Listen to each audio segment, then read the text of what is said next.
We've condensed Odoo's stock lookup to 8 clicks. See your quantity on hand in under 30 seconds.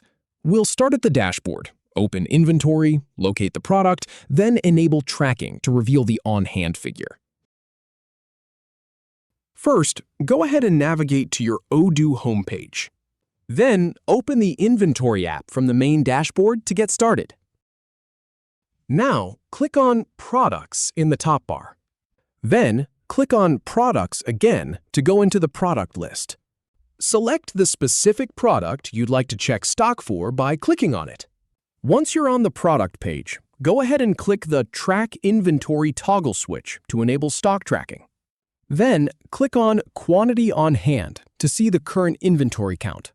Finally, click on Hand at the top. Review the stock information displayed, and you're all set. Happy stock checking!